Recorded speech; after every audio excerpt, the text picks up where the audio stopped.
जैसे जैसे ट्रेन गांव के समीप आती जा रही थी, मेरे मन को कई तरह के ख्याल सता रहे थे। पूरे 20 वर्ष गांव लौट रही हूँ, अपनी पढ़ाई पूरी करके और कुछ दिन नौकरी में गुजार कर। क्या अब भी वैसा ही होगा मेरा गांव?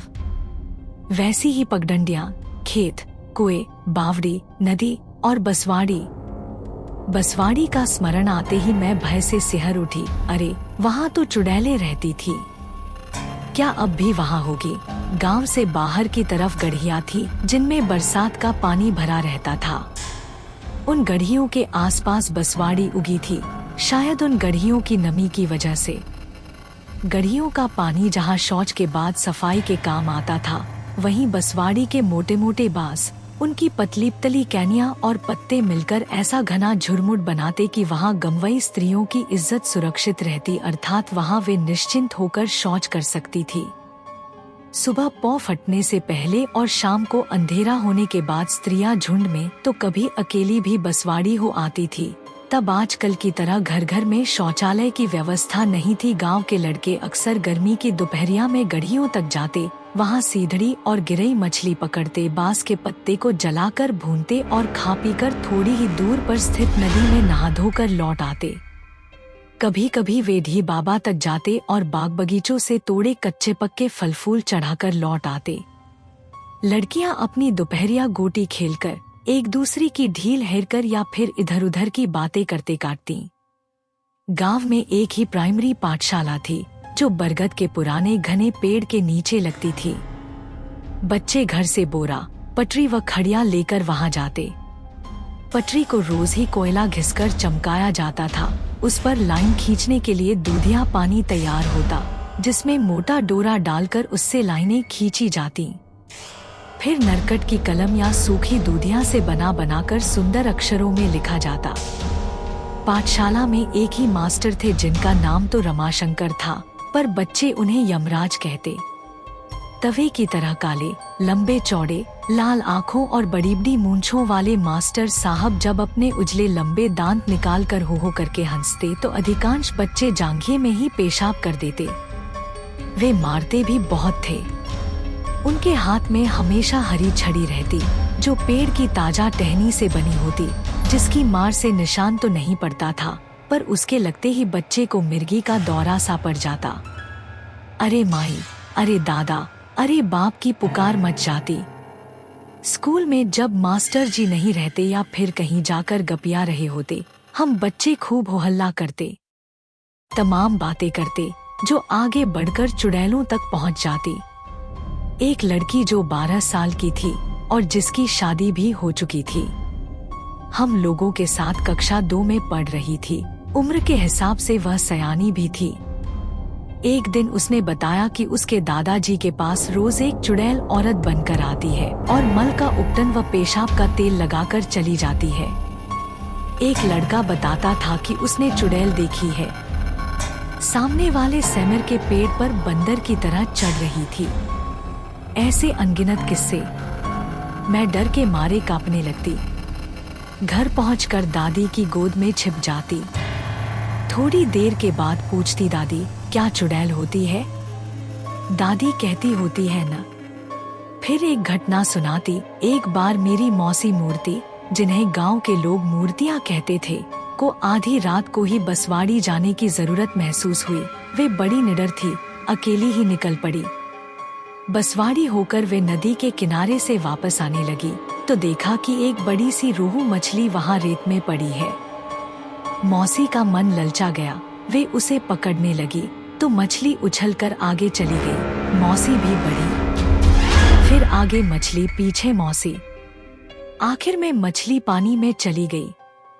मौसी समझ गई कि यह मछली नहीं, कुछ और है, पर वे बिना डरे और मुड़े सीधे घर की तरफ चली तो पीछे से किसी के नाक से बोलने जैसी आवाज आने लगी, ए मूर्तियां रोहू खइबे लोहू। मौसी ने पलटकर नहीं देखा, वरना जान से चली जाती। मैं डरकर पूछती, दादी वो मछली क्या चुड़ैल थी? दादी कहती, नहीं, बुढ़वा था। जो लोग पानी में डूबकर मर जाते हैं वो बुढ़वा बन जाते हैं। जब तुम्हारे पैर में नदी के किनारे लिबलिबा, लिजलिजा सा कुछ चिपकने लगे तो समझ लेना बुढ़वा पकड़ रहा है। मैं चीख कर रोने लगती तो माँ आकर दादी को डांटती, क्यों बच्ची को डराती है, मैं इसे अपने भाई के घर भेज दूंगी, यहाँ रहकर बर्बाद हो जाएगी। फिर दादी और माँ में झगड़ा शुरू हो जाता और मैं भागकर बुआ के पास जाती तो वह भी चुड़ैलों के बारे में अपने अनुभव सुनाने लगती। अन्यतः माँ ने मुझे पढ़ने को शहर भेज दिया। हाई स्कूल पास करने के बाद जब मामा के साथ गांव लौटी तो बहुत कुछ बदला हुआ था, पर चुड़ैलें और उनकी कहानियाँ उसी प्रकार थी। एक दिन मैं बसवाड़ी की तरफ दोपहरिया में कुछ लड़कियों के साथ निकल गई तो धूप लग गई। लौटते तेज बुखार हो गया। बस क्या था, सारा गांव इकट्ठा हो गया। सबको संदेह था कि अवश्य ही मुझे चुड़ैल ने पकड़ लिया है। सुंदर सयान लड़की देख ललचाई गई होगी। फिर सोखा चाचा बुलाए गए। सोखा गांव का वह मर्द प्राणी होता था जिससे चुड़ैलें भय खाती थी, जिसकी जरूरत गांव के किसी भी घर को पड़ सकती थी। इसलिए सोखे को अनाज कटाई के समय ही सभी घरों से पर्याप्त अनाज दे दिया जाता था, जिसे सोखैती कहते थे। सोखा को बुलाया जाता देखकर मामा मेरे पास आए और बोले, देखो बेटा, कुछ भी हो जाए तुम हाथ पैर मत पटकना, बकझक मत करना, चुड़ैल वगैरह कुछ नहीं होती, तुम्हें लू लगी है बस। सोखा चाचा ने मुझे अपने सामने बैठाया और मंत्र पढ़ने लगे। फिर हाथ पैर पटकने लगे, पर मैं बैठी मुस्कराती रही, क्योंकि सोखा चाचा के ठीक पीछे मामा खड़े थे और मुझे धैर्य रखने के इशारे कर रहे थे। बड़े घर के लड़की थी, इसलिए मुझे न तो लाल मिर्ची की धूनी दी गई, न मारा पीटा गया, वरना गरीब घरों की स्त्रियों को सोखा चाचा मारते पीटते थे, लाल मिर्ची की धूनी देते थे। एक बार पड़ोस की मीना दीदी के गाल को उन्होंने चिमटे से दाग दिया था। हट्टे कट्टे मर्द सोखा की मार से चुड़ैलें त्राही त्राही करती भाग खड़ी होती थी।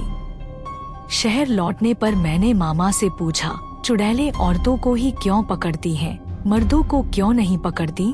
मामा मुस्कराते हुए बोले, अब ये भी पूछ कि मर्द ही सोखा क्यों होते हैं, औरतें क्यों नहीं? मैंने उत्सुकता से पूछा, हाँ मामा बताओ ना।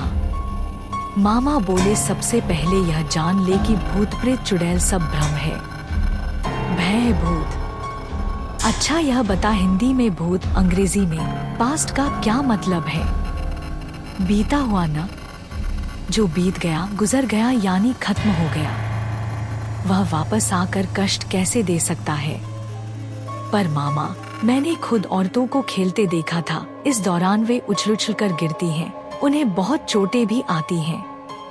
कोई जानबूझकर अपने शरीर को क्यों कष्ट देगा? मैंने अपनी बात रखी तो मामा ने समझाया, बेटा जब मन का कष्ट बहुत बढ़ जाता है तो तन की कष्ट की तरफ ध्यान नहीं जाता। तू तो जानती ही है गांव में औरतों के जिम्मे कितना काम होता है। सुबह से रात तक खटती रहती हैं, कूटना पीसना, फटकना पछोड़ना, पकाना खाना, बर्तन बढ़िया, झाड़ू भारू के साथ ही अचार बड़ी पापड़ बनाना, गोबर पाथना, गाय भैंस की देखभाल, कितना गिनवाऊं। ऐसे में उनको अपने बारे में सोचने का अवसर ही नहीं मिलता। बिल्कुल बंधुआ मजदूर होती हैं वे। ऐसे में सुबह शाम को बांसवाड़ी जाने के बहाने उन्हें थोड़ी देर के लिए आजादी मिलती है।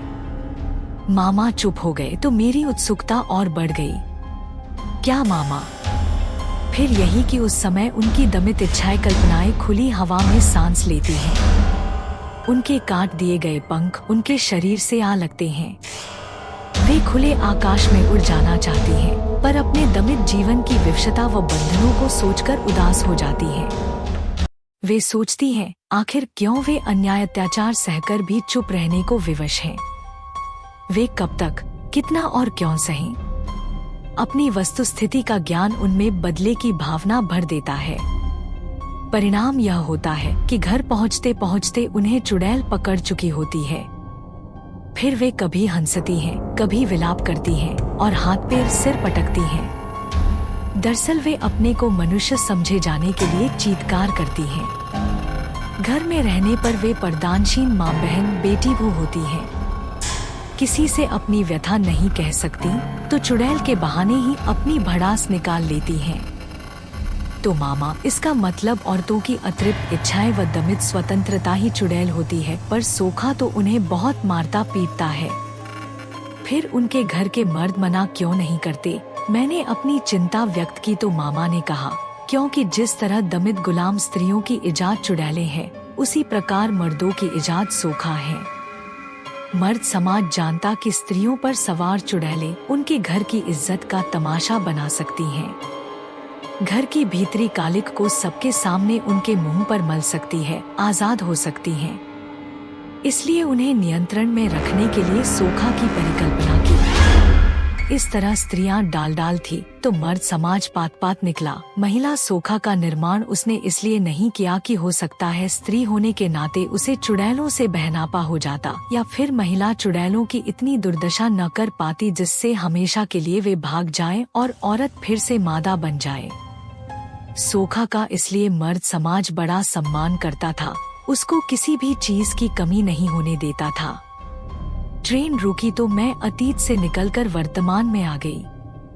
गांव पहुंचकर देखा कि अब वह छोटे मोटे कस्बे में बदल चुका है। नदी सूख चुकी है, गढ़ियां पाट दी गई हैं, बहुत सारे खेतों में मकान बन गए हैं, बहुत सी दुकानें भी हो गई हैं। Fast food, Coca Cola, mobile phone की भी दुकानें हैं।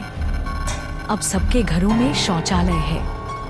कई स्कूल व इंटर कॉलेज भी खुल चुके हैं। गरीब बच्चे भी साफ सुथरे कपड़े पहनकर स्कूल जाते हैं। वह पटरी, स्केल व खड़िया के बदले कॉपी पेन का इस्तेमाल करते हैं। यह प्रगति अच्छी लगी। रात को माँ से बातचीत होने लगी तो पूछ बैठी, माँ क्या अब यहाँ किसी को चुड़ैल नहीं पकड़ती? माँ हंसी, जब सोखा नहीं रहा तो चुड़ैलें कहाँ रहेंगी? सोखा कहाँ गया माँ? उसने धंधा बदल लिया है, अब वह दारू बेचता है। दारू? पर दारू गांव में आई कहाँ से? सोखा ही लाया। शुरू में फुटबॉल जैसे खोल में मंगवाता था, फिर कनस्तरों में मंगवाने लगा।